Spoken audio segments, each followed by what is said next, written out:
But one paper route just wasn't enough. At a young age, he demonstrated his business savvy and leadership skills.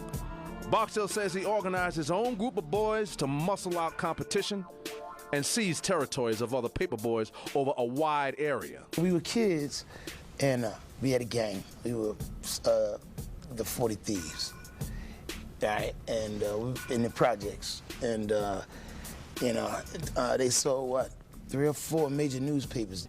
Before we got a hold of it, it was some minor guys, some weaker guys. They had it. It was like 4 or 5 different, but for each one of those papers I told you, it was like 2 different crews of kids that controlled one of those routes, and we just consolidated it. We took it and made it, work.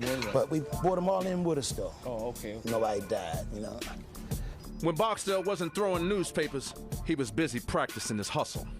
One led to a horrible tragedy. He was about 11 years old. They were playing on the rec lot.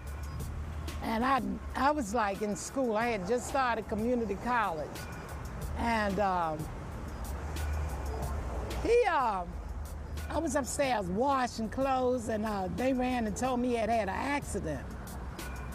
And what had happened, it was one of those, they used to have these x-ray buses. The city would send them out. Those, I guess, anyway, just drive them. He was playing this game. The kids get on back of the bus, and then he back it up and they jump off. This is the way they told it to me. I always really wanted to know what happened. Barksdale now reveals what he says really happened. He had been constantly stealing from a man who regularly drove through the neighborhood. He was even bold enough to steal the man's lunch and sit on the back of his vehicle to eat it. But on this day, the man just had enough. He managed to get into the vehicle fast, throwing it in reverse and smashing Barksdale's leg against the wall. Barksdale's foot was crushed. He eventually lost his foot. And several surgeries later, he lost his leg as well. The newspaper clippings say, even with the loss of his leg, he moved extremely fast.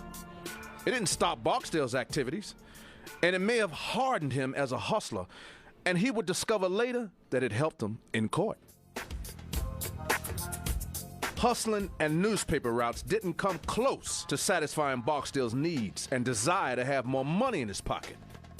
He seized the opportunity to become a drug runner and a lookout. Drug lieutenants like using them because typically they were so young and immune from adult prosecution. Their punishment, if they happen to be caught by the police, was short and sweet. I mean, we're talking a few months tops in a camp-like setting at that.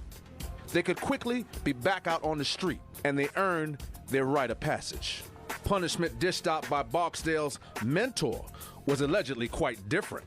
Newspaper reports say that major West Baltimore drug dealer Frank Harper is accused of using torture, fear, and murder to keep people in check. Unfortunately for Barksdale, learning the tricks of the trade from Harper came with big risks. The same news article says that Barksdale and 2 other boys were accused of stealing and not turning over all the money they collected to Harper's lieutenant. Barksdale denies they kept money that didn't belong to them. However, that wasn't the story that got back to Frank Harper. What's going on, man? Look, we got a problem, man. Bodie, Mirando, Geronimo, and things out of order. It's crazy. We missing money. What the fuck you mean we missing money? Yeah, we missing money, a lot of money, man. Missing your money. You ain't missing my money. What money? How much am I missing? About 30,000, I think. Not sure. Look, fuck all that. I want all them little motherfuckers. Bodie, Miranda, Ronimo, whoever the fuck else be with them, man. You go get them, take them to the basement. I got something for them. Go take care of that, man. Barksdale described what would happen next as being the scariest moment of his life. A guy locked me in the basement. I was like 12, 11, and that guy locked me in the basement with some dogs, and they beat me up. I was a kid, So that would have been like, the scariest moment because I couldn't defend myself. I was a child.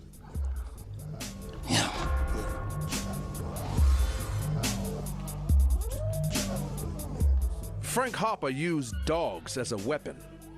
Each boy was abducted and forced down into a basement at gunpoint. Harper added another terrifying element: a vicious dog not in the best of moods. Barksdale was the last one picked up.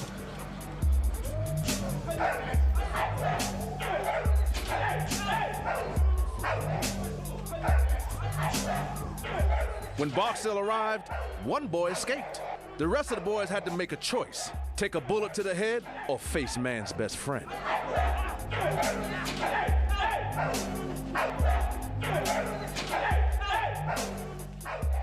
You know, boys don't come to their mothers with stuff like that. When I heard about that, she was in prison. But the emotional scars left by the incident stayed with Barksdale like an open sore. It would be difficult for anyone to forgive an adult who puts a dog on a child. You know, even as Barksdale developed a skill for organization and his business savvy on a small scale, he learned some valuable survival skills from one of his favorite sports. I've been boxing since I was like 9 years old. I've been interested in it. My dad was a fighter, grandfather too, and a bunch of my uncles, all my brothers. My mom, you know, she couldn't afford daycare, so she would leave us at the gyms, and like that, and that was how it turned out. I first met Larry Middleton at Nick Trotter's on the block, because that was the first gym I had stumbled into. He was like a dad to all of us, Larry Middleton. You know, nobody in the projects had a father, and you know, he brought a whole lot of new discipline to us that we wasn't used to, like the no cursing. You couldn't cuss while Larry was there. And I never saw Larry with a gun. Larry Middleton is a former world-class heavyweight boxer. In his prime, he ranked in the top 10. He fought the likes of Larry Holmes and Jimmy Ellis. I mean, he was also the trainer of former heavyweight champ Hasim Rockman and sparring partner for Muhammad Ali. The man taught neighborhood kids how to fight, but he lectured them about being good citizens and never using the skills he taught them the wrong way. Middleton would even go to his boxer's home to team with his parents in an effort to keep his guys out of trouble. Well, Bodie, he didn't warn them. They kind of didn't want me to come to their house. I hate somebody that behave that way. Once I be training someone, I want them to go out and do things right and correctly. You know, that sort of thing. So I talked to him about that. I always try to talk and change people around, you know, around. I feel like I let him down. I do. I really do. I feel like I let him down because even though I didn't have any aspirations to become pro, you know, because I'm much too cute for that. And, you know, that's a joke, man. All right. I was never an advantage taker. You know, I never went out looking for some guy that I knew he couldn't do nothing, you know.